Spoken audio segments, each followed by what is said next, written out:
Good evening and welcome to the Board of Mayor and Aldermen Workshop. Today is January 31st, 2019. Calling this meeting to order. We do have a quorum. The prayer Tuesday night will be with Miss Leah and the Pledge of Allegiance will be with Alderman Brown. Everyone should have a copy of the minutes. Presentations, we will have actually one here for the workshop, Life Savings Certificate. Chief Clark? Sir, can we do that next month? I couldn't get everybody's calendar that was involved in that incident together. We can. Postpone that for next month's? Yeah, that shouldn't be a problem. Bruce, if you can just update that on the agenda. Yes, sir. Tuesday night. I apologize. We'll then go through the departmental reports and moving on to old business, second reading ordinance 2019-01, an ordinance to amend Title I, Chapter 1, Section 1-103 of the Laverne Municipal Code regarding the citizens' forums. Bruce, can you go through that? Yes, sir. This is the change to the municipal code that basically all it does is change the start time from the current 5:30 p.m. to the proposed 6:30 p.m. As the start time for our citizens' forum and workshop, since it's a combined type workshop. So that's all this ordinance does, is change the start time. Okay, any questions? Okay, moving on. First reading ordinance 2019-02, an ordinance to amend the Laverne zoning ordinance as it pertains to accessory structures. This received a favorable recommendation from the Planning Commission on December 27th, 2018. This was deferred from the last meeting, and I believe Bo Logan had sent everyone out the information as far as the surrounding area. Anyone have any questions or discussion on this? What, he emailed it? Yes. I didn't get one. Okay. Bo, can you re-forward that to Alderman No? Anybody else not get that? Okay. So here, get that over to you. Moving on. Second reading ordinance 2019-03, an ordinance to amend the fiscal year 2018-2019 general fund budget. Phyllis, is this you? This is the additional cost for the, Chief, what's the software for For the TACN. hacking? Tacking. We have a statement of work that has been updated after their last visit when the actual engineer came and recommended to us that we put the tower directly behind the police department. It'll be a 100-foot tower, and they'll put everything there rather than it be at Station 2. That tower over there that the pre-sales folks that came looked at it were the ones that said to put everything there. He said, no, it doesn't need to be there. It needs to be here because this is where everything else is. And they have the package put together. It's adding an additional 200 and something thousand and tied in with what we need for some safety net there. That's why we're saying 265, I think is what they said. And for the safety net, we're saying let's do it so that we don't have to come back again if they find something or they get in there and there's not enough electrical current to supply that, then we got enough room to put another box into that building. Like we had to do the last time, we had to go back and lick that calf over the last time because they didn't tell us. So that's why we're asking for the 300 to be built in to cover everything fully, added to what we already had budgeted. Okay, any questions, discussion on this? Just thank you to them for meeting with me after hours and explaining answering all of my questions. So thank you. What Alderman Brown's talking about, I'll share with the rest of you. Since she couldn't before, it would not be appropriate. She asked if they would come meet with her to explain everything about it, and they were there a little over an hour and a half one night talking and explaining, going through and showing everything. So she's got a pretty good handle on what we're asking for. Okay. Thank you, Chief. Moving on to the consent agenda. Felicia. First section of this is Yes, bid for the sewer pump station solids removal and disposal services. yes, sir. Good evening, Mayor, Board. This is for the sewer pump station solids removal. This is a quarterly. We usually do this quarterly. The reason we do it is to prevent overflows and issues. The company that we're recommending is the company that has our current hazmat contract. Any questions on this? This is done quarterly, so more than likely the emergencies are not gonna happen. Any questions? Okay. Number 2, bid for electronic message sign for the library. Okay, this one I am recommending, or we are recommending Jarvis Award Sign and Flag Company because they are in Madison, Tennessee. When we got the sign in front of City Hall, we had to actually send the first one back because it was out of state and it come in damaged. We had really a lot of issues, and then every time it gets something wrong with it, you're looking for somebody to fix it. So this company would be responsible for keeping it maintained if something happened. They did give us a 1-year warranty. The other company did not mention their warranty, which we had asked for and asked how long the warranty would be. Okay. So with them being in Madison and in that close, I'd recommend that we go with them. Any questions? Okay. Number 3, purchase street striping for various streets. Okay. This one I expect some questions on probably, and I'm ready for them. But what happened was, we did a bid on February the 15th of last year. And I come to council and ask them to award it to Pope Striping, as they were the only ones that responded. Well, they're not responsive. So we found out that Kerr Brothers was still in business, and so Mr. Russell has had to go to them and ask them to do the work. He did get purchase orders of a couple times for some of the work, but it ended up being more, and they billed it all on one invoice anyway, but neither here nor there. We're more comfortable with bringing it to council and asking for approval to pay this invoice. Okay. And how much was budgeted and how much is it over? I don't know that it was budgeted, Or approved for the first because bid, that this is coming out of, it is coming out of 110. There Is you it are. here? Sorry, yes. Yes, we have, I think the PO was for like 40,000 to just get us started. A PO just to get us started. For 4. Like I said, I several times tried to get in touch with them. I think they striped Old Aldermen and Stones River. And I met with Jeff Marla back in October. And I had on Nashville Highway and out by the interstate, over the interstate bridge and all, to be repainted and striped in the areas. And he told me they were 6 to 8 weeks out. They had everything they had set up for airports, and they didn't have time. I've notified him 2 or 3 times by email or text message. Never got a return call. I think we I talked believe about I rebidding also it. sent a message though. When we was talking about rebidding it the other day, he called me yesterday morning, the owner did. They had saw Kerr Brothers up here doing it. And then he come up with, well, Jeff's got a new cell phone, I've got a new cell phone, but I never could get anybody to contact me back. So I'd had several complaints about the interstate and Old Nashville Highway, so I in turn just got a PO and went on. And also, we're gonna ask for it to be rebid. So they had the bid and they didn't respond to the bid No, they responded to the bid, they just didn't respond when the work's needed.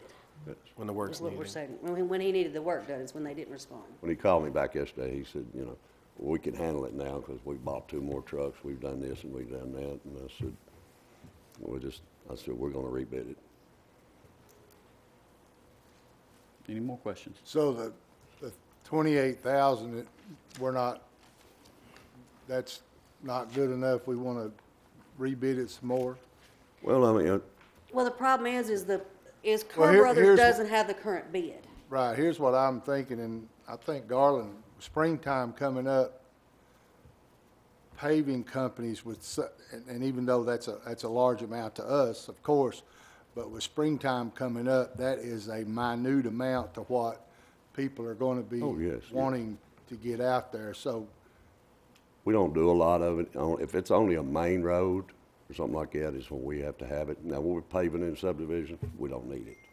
I've seen in previous bids that the city's put out that there's a bid bond and everything. Is there one for this? No, we don't do a bid bond when we're doing it. This is usually done 2 or 3 streets at a time. It's never done where that we've got like a whole subdivision at one time that we're gonna pave or repave or stripe.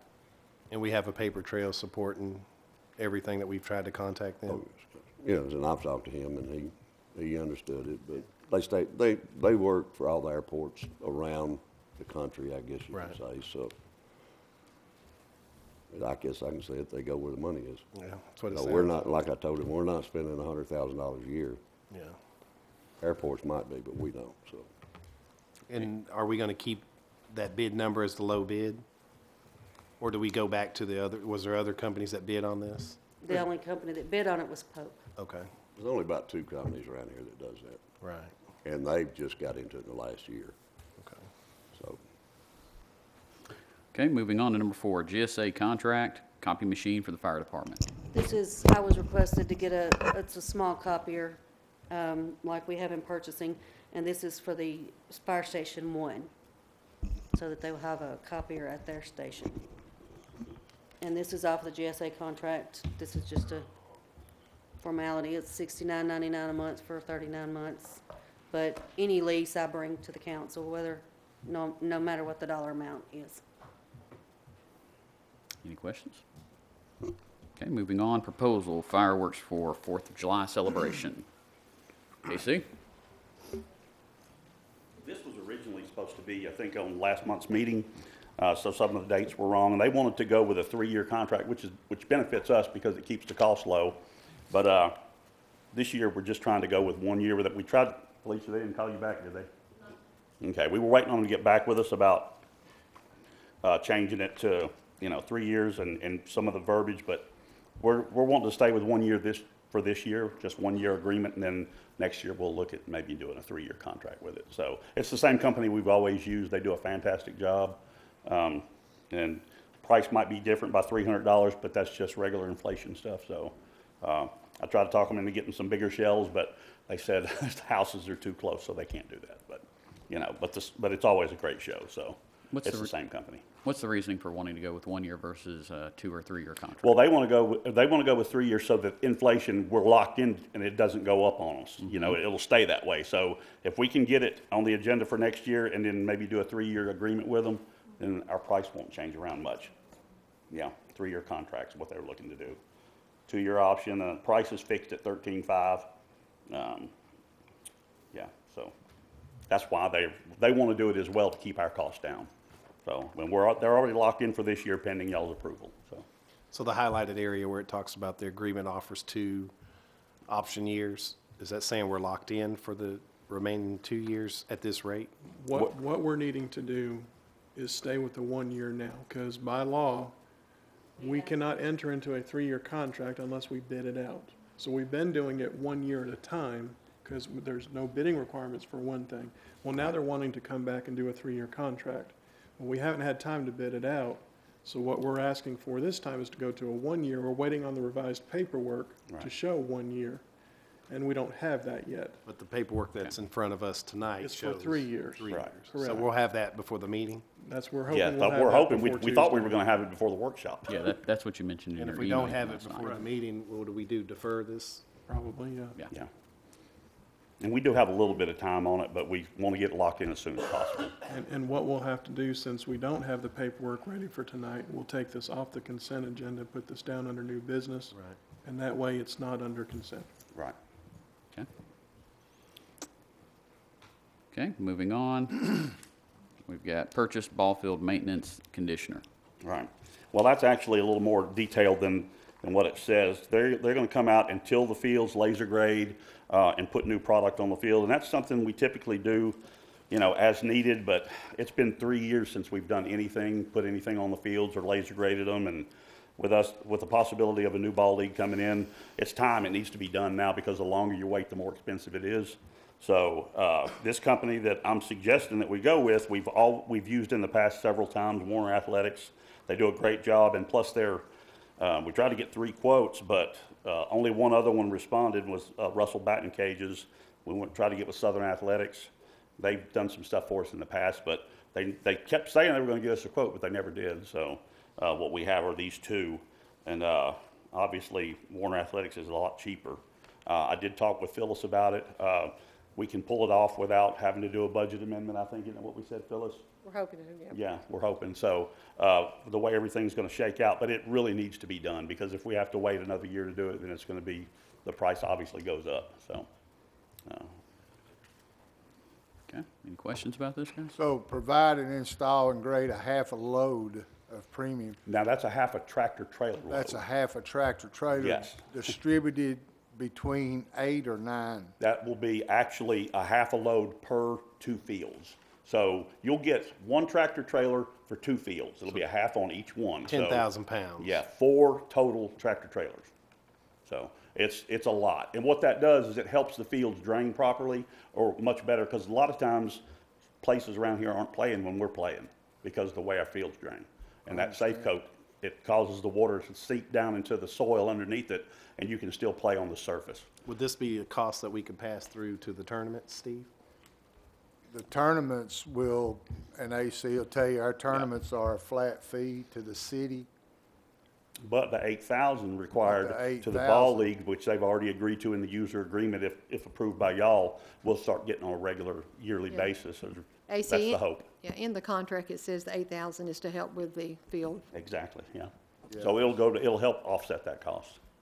Okay, and this is So all the that's- parks at Veteran and Bicentennial? No, this is just the 8 fields up the hill. Whatever, and I don't know if I even asked you about this, whatever happened to the deal, Bruce, I'm sure remembers, we used to get Vanderbilt's dirt whenever they would change their We field. did that once, and that didn't work out as good as we thought it was going to. Did it not? No, because it was full of rocks and everything else, and it was almost more work for us to sift through everything and, just keep the good stuff, so. Just yeah. asking. Yeah, I why I remember, asked. yeah.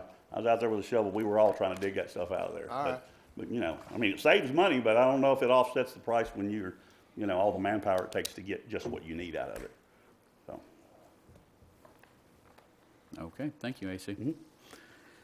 Number 7, purchase/transfer a vehicle for the police department. Chief Walker? In May of last year, one of our young officers that's been assigned to DEA as a task force officer was involved with one of their teams that seized a vehicle and about 60,000 cash. And we got a phone call from U.S. Marshals Service wanting to know, could they bring that vehicle here and us secure it and store it? And we said, sure. Because DEA told them that if that vehicle was awarded through the federal asset forfeiture program, that they'd like to see us be able to get that vehicle. It's in the process now to where they're doing their final versions of awarding that vehicle to us. The only thing is, we're required under their rules at DOJ to pay them 20% of the estimated cost, which for us would be $4,600. Is that right, Bruce? 4960. $4,960. It's a 2015 Chevrolet Silverado. It's a Z71, and it's in good shape. Our city fleet young man that does a very good job for us has looked it over top to bottom, front to back, and it's in really good shape. Still, we've cranked it up and maintained the vehicle, moved it forward and backward there in the secured parking area. And it's there. We don't know when we will actually have that opportunity, but they are telling us that we have to have something from the board that the mayor can sign to say, yes, we will, so that they can act on it. Once it is finalized and it's available, we'll be able to purchase that with $4,900 plus that we actually have in a segregated account that is federal asset forfeiture dollars we receive as a result of him being there. So technically, it's not costing the citizens a penny to get this vehicle. It's coming from federal drug cases where we are rewarded a percentage of, depending on the team and how much Matt is involved in that investigation, et cetera, et cetera. But that account's there. It's an account that's very restricted by the feds, and we're asking you to go ahead and say yes. If it happens, then we will take that money from federal asset forfeiture funds and we will purchase that vehicle from U.S. Department of Justice. Chief, I'm seeing here in the email trail where it's mentioning 5,300 plus.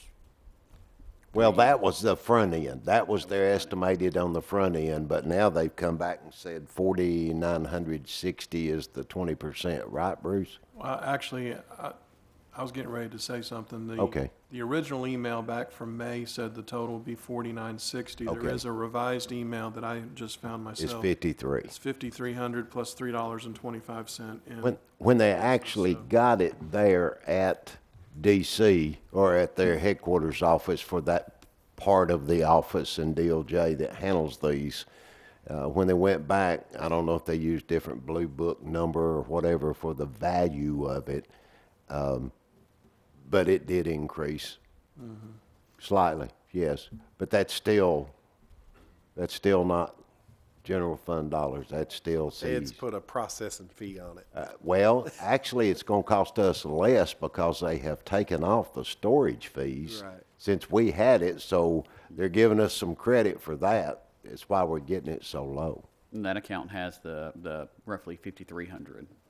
That account has, About 230 in it right now. Okay.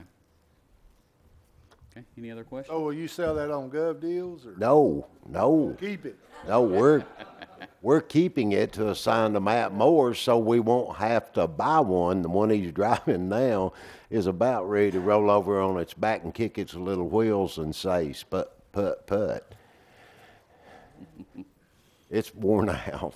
So And that was part of the verbal agreement with them that we would issue that to Matt to use to work with that task force. 2015 Silverado Z71 for $5,000. Yes. That's a heck of a deal. Yes, sir, it is. And it's still in good shape. Really good shape. Any other questions? Jealous. Okay, moving on. Approve the 2018 League Facility User Agreement with the Tennessee Strikers Softball Association. AC? Yeah, not a whole lot of change, on it, we're just waiting for approval, and they're chomping at the bit to get started pending y'all's approval. So they've agreed to everything in the user agreement, I think it was gonna be on last month's meeting as well, so we're ready to go when y'all are, so. Any questions? Any questions about it? I just want to vote so we can. Did we make any prearranged deals that we were gonna do those fields? What's that now? Did we make any prearranged deals that we were gonna pass or do those fields? No, we did not, no. Do you recommend these guys? I do, highly, yeah. Now, I don't know about Alderman you now, know. if he recommends them. I feel pretty good about them, yeah. Okay, Good? thank you, AC. All right. C, authorize the fire department to apply for an in-bridge community safe grant. Chief Clark? Yes, sir. We're going to request it's up to $7,500. We're requesting rope rescue equipment through this grant. Okay, and this is a 100% grant. as far as I know. I've dug in it. I cannot find any share whatsoever in it. I even tapped into it as far as getting a user log name and everything, and I still have not found a share on it. As far as I know, it's a 7500. This was brought to my attention by Ms. Phyllis that had a visitor there in her office, and provided some material concerning this grant. I feel that it's necessary for our special operations segment, just getting off the ground, this would be the best fit for it without getting into the general fund or anything else. So, This is for a rope rescue. yes, sir. Any questions? Okay, moving on to D, authorize the fire department to apply for a federal Homeland Security grant. Chief Clark? This is 100% grant confirmed. This is something that we apply for every year. Currently, I have about $45,000 in materials such as a portable air conditioner that would fit to our decontamination tent, which we can use it in multi-purpose. It's about a $10,000 air conditioner, 3.5 ton AC unit that's on wheels, basically, just like you would have in your house, along with the ductwork that would fit into this tent. Also, along with that is some urban search and rescue packs for that special operations unit. Something that we do every year. Any questions? Okay, moving on to E, approve agreement with the Tennessee Department of Health. Bruce? Yes, sir. This is an agreement we do every year with the Tennessee Department of Health to provide services to Laverne residents who go through the Rutherford County Health Department. It's basically an appropriation of $4,000, which has been approved in the current budget. So this is just the agreement for fiscal year 18-19. Okay, any questions? And this revenue's to pay the health department for what now? Services that the Rutherford County Health Department provides to Laverne residents. Okay, moving on to new business. First reading ordinance 2019-04, an ordinance to amend Title 7, Chapter 7, Section 7-221 of the Laverne Municipal Code regarding open burning. Chief Clark? Yes, and I think Fire Marshal Brinkley could explain this a little bit better. Real summary as he approaches the podium. What we're trying to do is make this a little bit more efficient for the citizens of the town concerning a burn permit. And I think that Fire Marshal Brinkley can elaborate on that. Yeah, good afternoon. Essentially what we're wanting to do is modify the burning permit to where a small residential style fire would not be required, the citizens would not be required to come obtain and burn a permit. When the permits were originally designed, it helped keep accountability for responses as far as if we got dispatched to a fire, if it was a controlled burn or not. Since implementing the city fire department and the new dynamics with everything, it's essentially become obsolete. You know, the fire crews responding have no idea what permits have been issued and which ones haven't. And it's the same thing with communication. So essentially what we're doing is we're having citizens drive from one part of town, such as, you know, McFarland Point area or deep into Lake Forest, all the way to fire admin to obtain a burn permit to burn small debris such as, you know, leaves and sticks and stuff in their backyard. What we've also noticed is we're having probably more that are not obtaining burn permits for that than we are that are actually coming and getting them. So I did some research with similar municipalities, Mountain Juliet, City of Murfreesboro, Smyrna, and came up with what I felt would be fitting for the City of Laverne. Essentially looking at Section D of this ordinance, non-commercial fires used for disposal of wood waste, ceremonial or recreational purposes, including cookouts. Non-commercial fires other than bonfires shall not exceed more than 3 feet in diameter and 2 feet in height and be a minimum of 25 feet away from any combustible material. So essentially, if a citizen wanted to burn any type of natural vegetation non-foreign to the site, such as tree limbs and brush, as long as it's within the parameters of 3 feet in diameter and 2 feet in height, then they would be allowed to do so without obtaining a burn permit. We feel that that would be a safe and efficient way of doing things. It's also consistent with an international fire code that we currently have adopted within the city. Moving further down, if you look at the section disposal of wood waste, some things that we've changed in this area is more specific information pertaining to commercial burning. So essentially, anything that would not fall in the parameter of the 3x2 would be considered a commercial burn.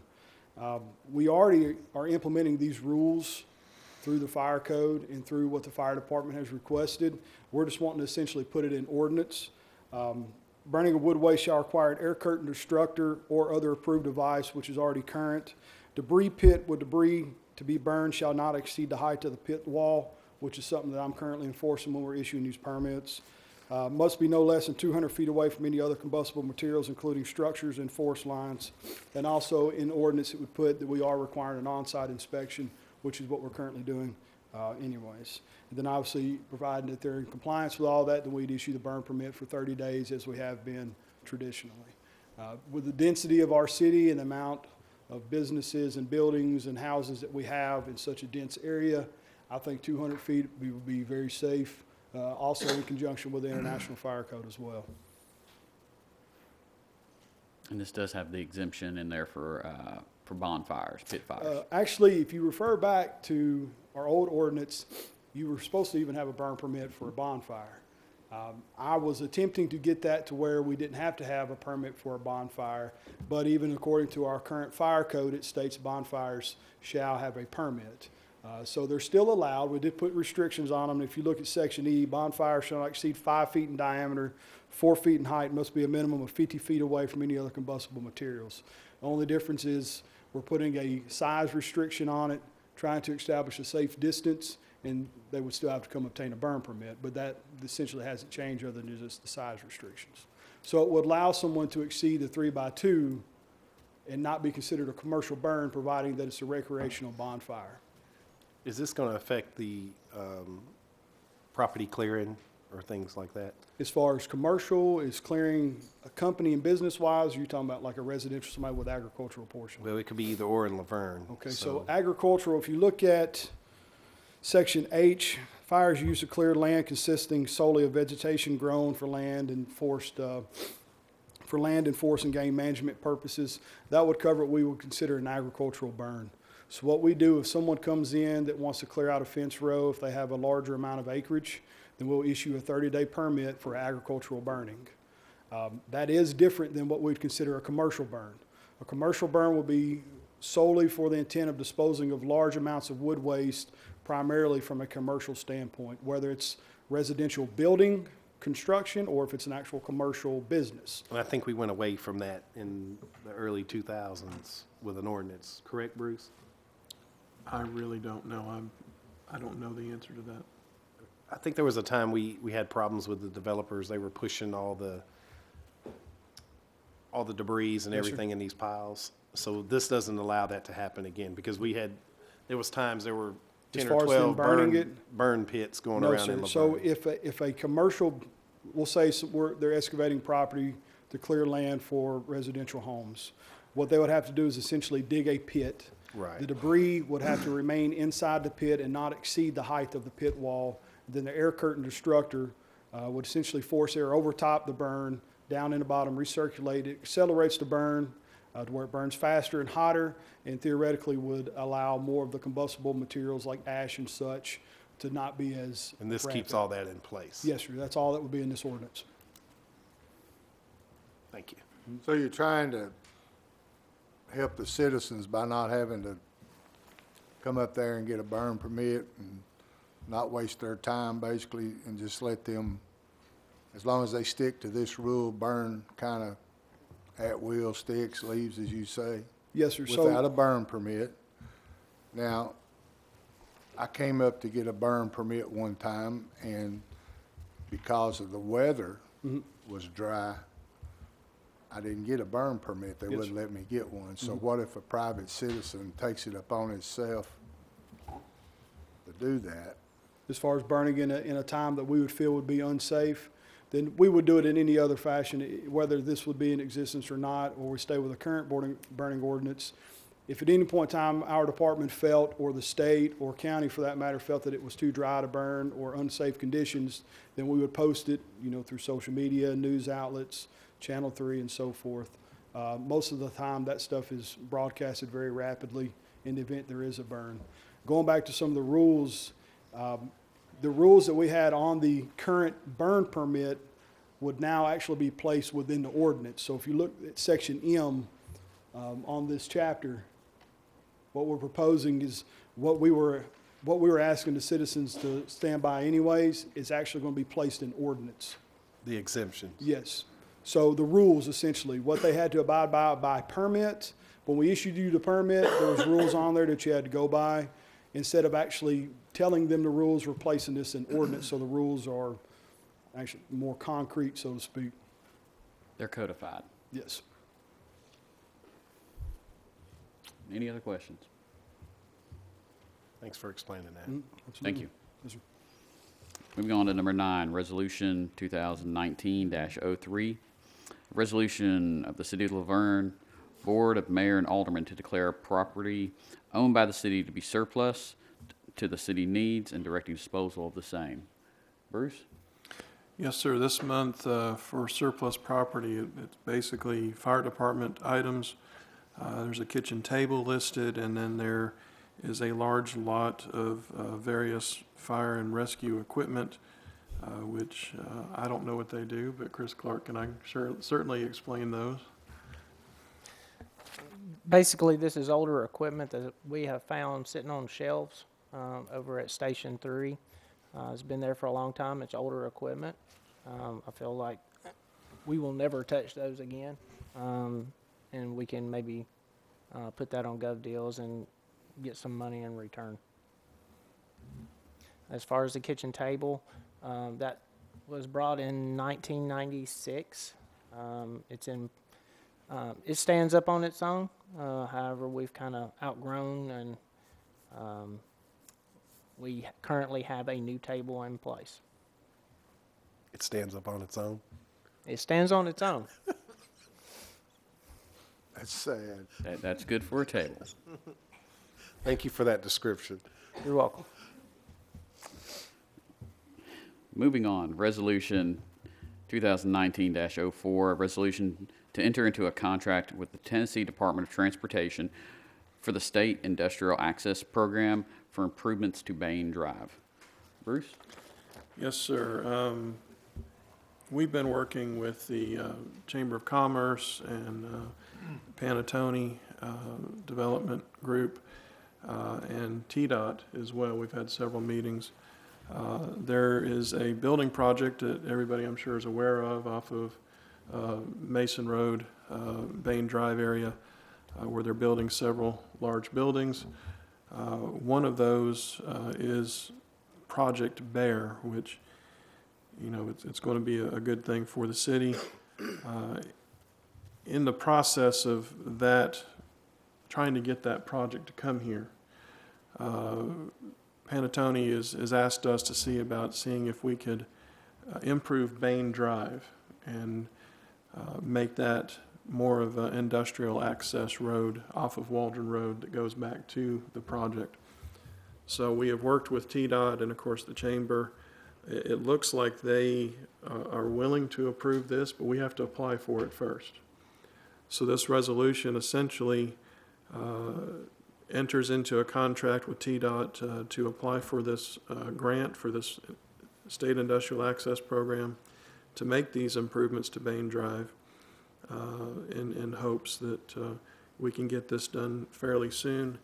There is a map attached to this resolution that shows Bain Drive. Adam can probably speak to what will be done with that project as far as the road improvements. We also have a representative here from Panatone that can answer any questions that you may have. And there is a representative here from the Chamber of Commerce as well if there's any questions about this project.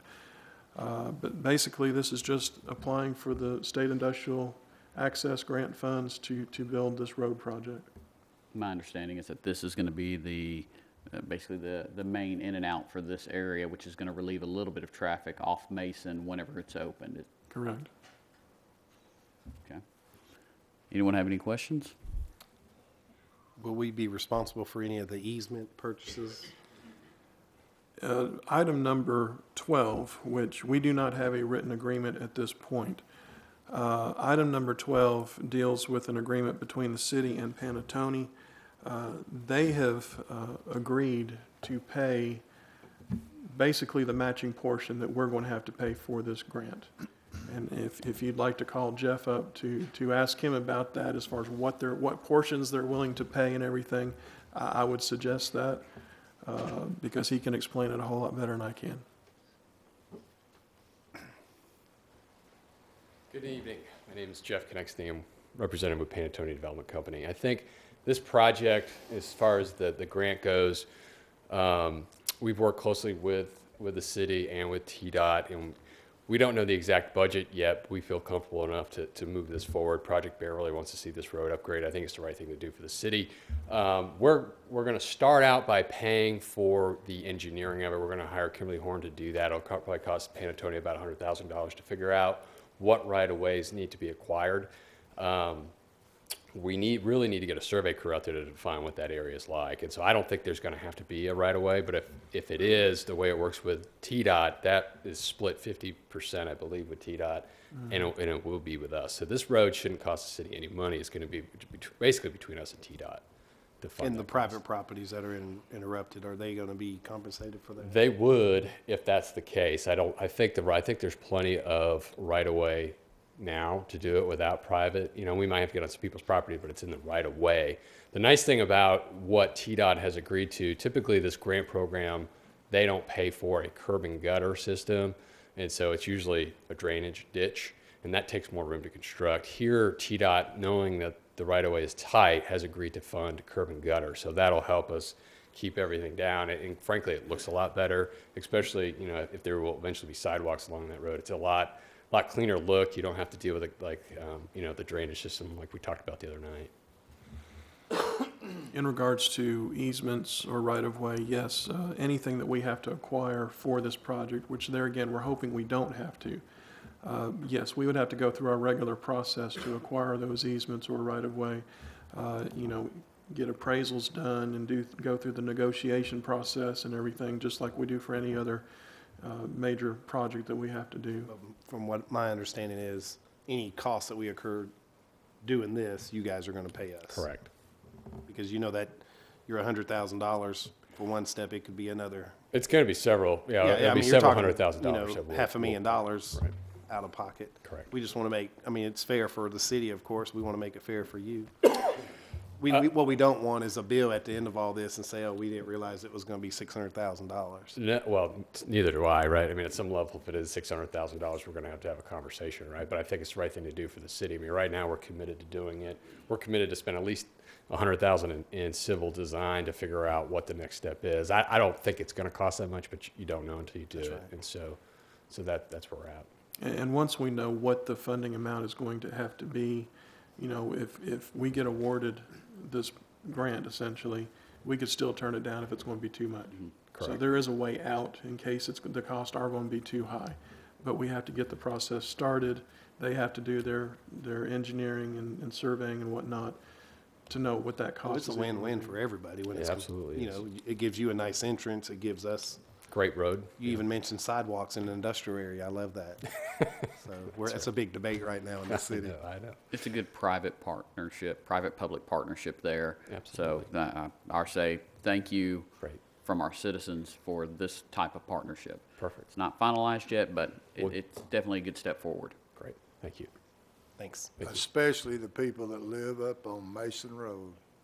Yes, I apologize for the delay. Get that road in open. You're that the hero, road. okay? Yes, yeah,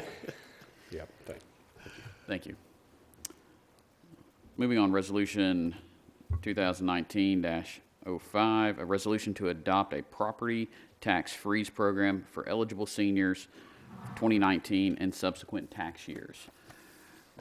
This is something that I've kind of worked with Bruce and I. We've worked with Ted Beatty and Rob Mitchell, the county level, to look at developing this for our seniors and mirroring some of the existing programs that Smyrna and Murfreesboro already have in place. Bruce, do you want to walk everyone through kind of the details of this? I can.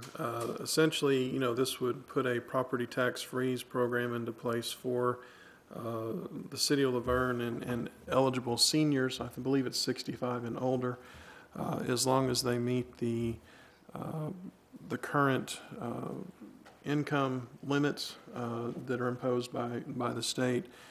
They would be eligible to apply for this program.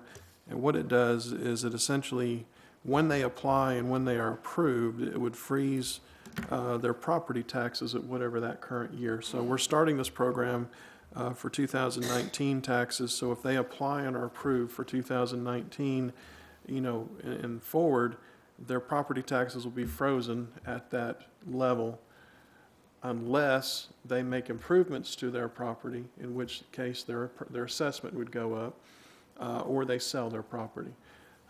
So they theoretically could stay on this program, you know, until they don't need to be on it anymore. So Smyrna does this, Murfreesboro does this, of course the county does this.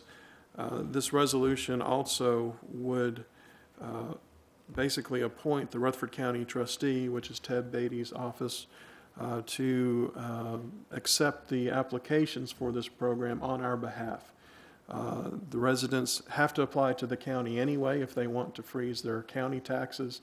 So basically the county could accept the city applications at the same time, which just saves them a trip, saves them time. And it's real easy for the county trustee's office to add that application at the same time they're doing theirs. So it's not a whole lot of extra work for the county. There is an MOU attached to this resolution, which basically outlines what the county will do, the trustee's office. I did send the MOU to Mr. Beatty, and he responded back today, said he didn't see any issues with the MOU, so we should be good to go on that. But that's in a nutshell what this program will do for our seniors. It just basically freezes their property taxes at a certain amount. And then as far as potential revenue loss for the city, it really does not affect the city at all until we raise property taxes, which I don't believe any of us want to do that. So, you know, as long as we stay at the same property tax rate, it will not affect the city at all. Now, if we want to raise taxes down the road, you know, depending on how much we raise those taxes by, you know, whoever's on this program, and we don't know how many folks are going to be on this program, you know, their taxes will stay the same, but everybody else's would increase depending on whatever our tax rate increase would be.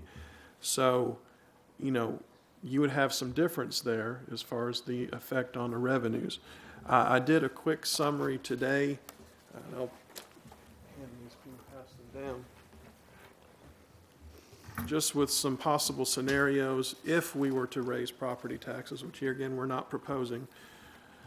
You know, if we were to raise property taxes to 75 cents, currently we are paying 71 cents for property tax. If we have 200 homes in this program, the potential revenue loss for the city could be in the area between $2,500 and $6,000, which is obviously not a whole lot to the city.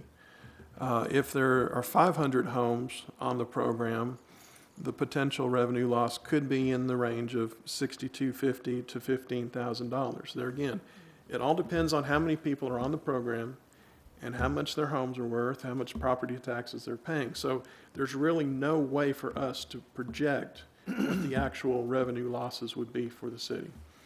You know, and there again, I put another scenario in here. If we were to raise taxes to 80 cents, you know, you could see the ranges down at the bottom based on 200 homes and 500 homes if they were part of the program.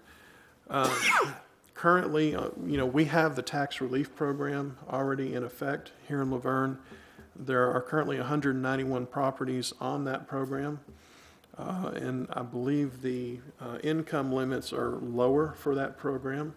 So theoretically, if we have the tax freeze program, the income limits are higher, so more people would be able to be on that program, more people would be eligible. So we know we have 191 on tax relief right now. So we know we would have more than 191 folks on the tax freeze program if they apply for it. So we don't know how many. It could be 200, could be 500, could be more. There's no way to know. So from a revenue loss standpoint, you know, the biggest number on here based on 500 homes, if we were to raise taxes to 80 cents, you know, it's $33,000. There again, it's not a huge amount for the city, but it could help a lot of people out with their property taxes. And one thing to add, whenever it comes to that, as far as the county trustee's office administering, accepting applications, they're not currently charging us. It's not part of the agreement for them to charge us a fee for this. If they do decide to do that, that would have to come back before this board. Correct. And that is a part of the MOU. If there is a need down the road, if they have to hire more employees or whatever to administer this program, you know, they may want to come back and say, hey, can you help us out with this additional cost? So I would assume they would also have to go back with Murfreesboro and Smyrna, and we would all pay that additional cost. But right now, there is no additional cost that they would charge the city to administer this program. So in the MOU where it says the Rutherford County trustee does not accept responsibility for the management of reporting the tax, does that put us in? That's totally different. That's basically dealing with the tax roll, which typically goes between the property assessor's office and the city and the state, and he's basically saying we're staying out of that portion of it. Which traditionally he does stay out of that, regardless of whether we have this freeze or not. Correct. Any other questions? Just curious, how many does Smyrna have on it, or do you know? I don't know. I didn't know. We can find out if you'd No, like to. I'm just, you know, hey, I'm all about anything to help, you know, our senior citizens, especially if they do in fact fit that particular need. Right. You know, I think $12 a month or a year for is very well worth helping someone. So, Moving on to number 12, which we've covered a little bit, but motion to approve an agreement between the City of Laverne and Panantoni Development Company, Inc. to provide funding for the matching portion of the state industrial access program. Anyone have any questions that we didn't already cover? Okay. Moving on to number 13, first reading ordinance 2019-05, an ordinance to amend Title I, Chapter 1 of the Laverne Municipal Code by adding a new section 1-107 entitled Addressing Employment, Promotion, Discipline, Suspension, and Discharge of Specific Employees at Public Meetings. Evan, is this you? It's actually Alderman Brown. Brown, okay. So this is something I worked with Evan to draft so that we can have some guidelines of what the board is responsible to do versus what the mayor's responsibilities are, and how we should proceed with any kind of employment discipline or threatening or termination or any kind of employment events, except for where it comes to us to a vote because of a litigation or a pending litigation event. Then we would just address that with an aye or nay vote after the meeting that we have privately. And this is just kind of protect the city from more litigation and also protect the board members from, you know, addressing personnel in a way that's not legal. Evan, do you have something that you want to add there? No, I think you feel did a like good I didn't job. explain Yeah, it I well. would love a really nice explanation. That would be good. Sure. Just explain this to me, please. What part? The whole thing. The ordinance. Can you? Right, what part do you, Well, I don't understand if we're creating boundaries of when we can address employee issues, but we're not allowed to speak outside of an open forum because we're in violation of the Sunshine Law. At what point do we discuss issues if we can't discuss them at a workshop? Well, with respect to this ordinance, this just prevents specific employee instances from being discussed. So if there's a specific employee disciplinary issue, things of that nature, you've adopted a personnel policy that sets forth the guidelines on when that can be discussed. And the personnel policy doesn't call for discussion of those disciplinary issues at a city council meeting.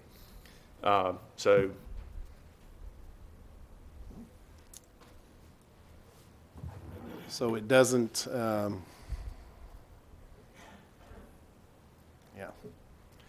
So I just want to make sure I'm understanding this correctly.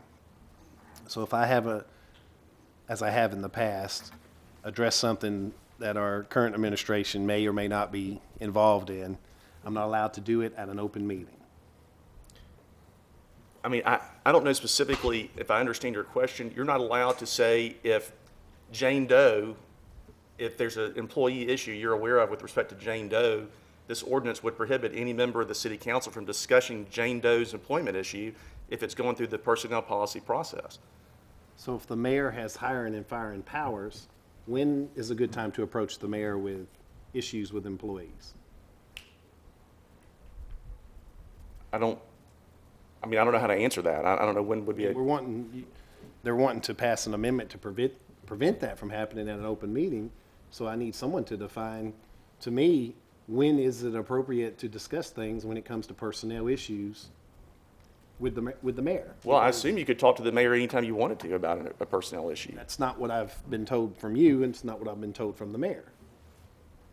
When it comes on something that we're going to explicitly vote on before this board, we can't discuss that. That's part of the as far as the Right. sunshine law. The sunshine law only applies to something that's going to be a board action. So if there's a board action about something that's going to be on the agenda to do, you can't deliberate towards making a decision by communicating with any other member of this board and saying, hey, how are you going to vote on this? Well, I think I'm going to vote no. How are you going to vote? I think I'm going to vote yes. And why not? You can't have those conversations outside this public meeting. If you have a complaint about an employee you want to share it with the mayor, you can share it with him anytime you want to. So if we have employees under contract or agreements that had to come from this board to be approved by this board, when do we discuss that with this board? When the contract or agreement comes up. Or what if it's disciplinary actions towards those employees? Well, so in the ordinance, there's a provision that unless absent law or written agreement to the contrary, so if some employee has a written agreement and the written agreement is coming up, if the issue is termination of the agreement, then that can be discussed at the meeting. So if I feel that our city manager or city administrator is not performing accordingly to his contract that he has with the city, and I want to address that, do I address that as at a city workshop with this ordinance, or do I address it with the mayor one-on-one? So you can address it because the ordinance carves out the exception for written agreement. So if you look at 1, 2, 3, 4 lines up from the bottom, it says absent law or written agreement to the contrary. So if you have a written agreement with an employee that says that the employee is hired or fired by the board of mayor and aldermen and is under contract, then the contract itself can be discussed at any point in time anybody wants to bring it up and talk about it. It would just be an agenda item, and Correct. as far as what action to take and go from there. That's exactly right. Yeah. And if the mayor takes disciplinary actions on employees, we're not allowed to discuss that at the workshop either? Right, if this passes, correct, you cannot discuss, if this passes, you could not discuss specific employment action against specific employees in this context. Okay. But we are allowed to discuss that one-on-one with the mayor? Yes, as long as it's not something that's going to be coming up for a board vote. So the sunshine law is going to trump, state law will trump all this stuff. Okay, so that's why I put specifically, when Alderman Brown asked me to draft an ordinance, I specifically put in here 2 exceptions. Absent law to the contrary, which would be state law like the sunshine law, and absent written agreement to the contrary. So if there's a written agreement that someone's submitting to the Board of Mayor and Aldermen to be voted on, then that's different than just an employee who's hired by the city under the normal course. Any other questions? Okay, moving on to number 14, motion to appoint or remove board or committee members. First one is Board of Zoning Appeals. Looks like we've got 1 term expiring, the chairman, Bob Carter. And we have 3 applicants, Ivy Brown, Jim Hessman, and Bob Carger. So I take it he did want to stay on the board. Yes, he would like to. Okay. Then moving on to this B, Construction Board of Adjustment and Appeals. We've got 2 terms that expire on the 31st, Teresa Hesse and John Rutledge. Mrs. Hesse would like to remain on the board, and John Rutledge would like to, but he does not live within the city limits. And we currently don't have any other applicants. Any questions? Moving on to C, Laverne Housing Authority, we've got 1 term expired, which is A.C. Puckett. That expired in November. Looks like, Bruce, you've not been able to reach him? No, sir, we have not been able to make contact with him, don't know how to get in touch with him. I happen to know that Mr. Puckett is in a nursing home or a hospice care or something, and he's not doing very well at all. Okay. So this is currently being advertised, and if we receive any applications between now and the board meeting, of course, that'll be on the agenda. D, Local Emergency Planning Committee, we've got 1 term vacant. Looks like that's the fire department. And we have a recommendation on the agenda for Tuesday night's meeting. Is that correct, Chief Clark? That is correct. Okay, thank you. E, the Senior Citizens Advisory Committee, and have a request to remove 3 members. Alderman, no? Would you like to go into this part? Yeah, I tried to contact these people. AC tried to contact them. Bruce tried to contact them. There was some conversation that yes, we'll be there, but they've not showed up. And you know, I can do this with a clear conscience and say that I would like to remove Marshall Anthony, Letitia Brown, and Miss Kay Jones. And the only reason that I'm moving Miss Jones, just to make this clear, she's been on that board for a very long time. She's always been very involved in the seniors. But unfortunately, Miss Jones is very ill.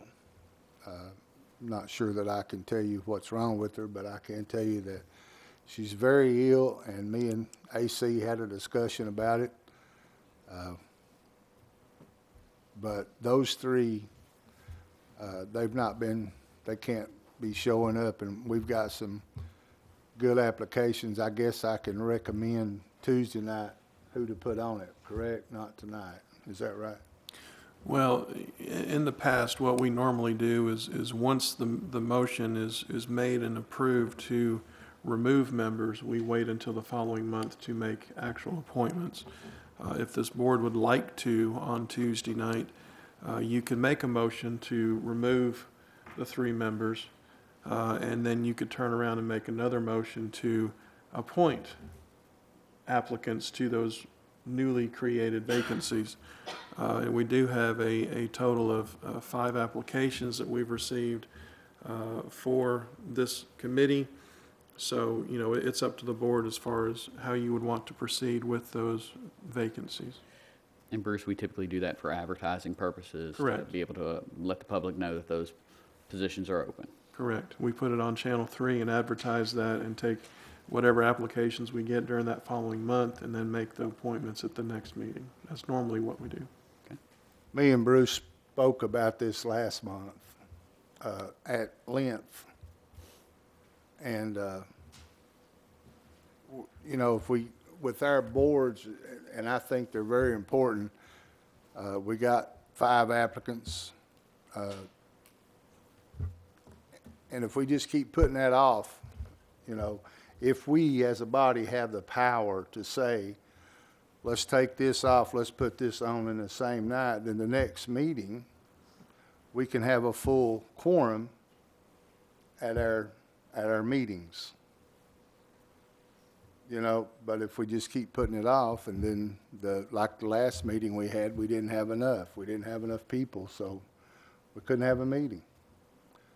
And if we do it all in the same night, remove and add, if, like Bruce says, we have the power to do that, I'd just like for you all to at least consider between now and Tuesday to think about that. Okay. Any other discussion on this? Okay, well, moving on to Alderman and Mayor comments. Alderman, no.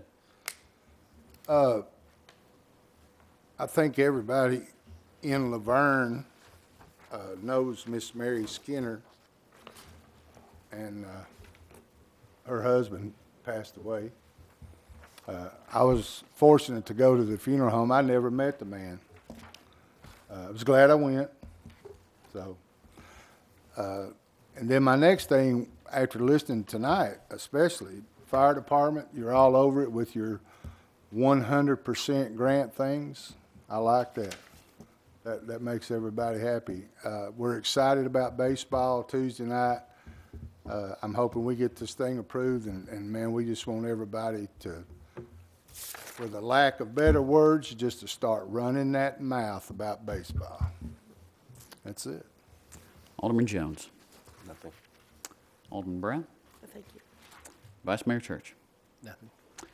I want to echo the comments of Alderman No in respects to Miss Mary Jane Skinner and the funeral services and the visitation. That there were a lot of people from our community that really poured their heart out into her, because she and her family pour their heart into this community. So for everyone who reached out to her, thank you for that. I do want to thank the Chamber for what all they've been doing with over the last year, working with the city, bringing new business in, and we're going to be excited as ever whenever we're able to roll on some of these projects and get those out to the public. So with that, call this meeting adjourned.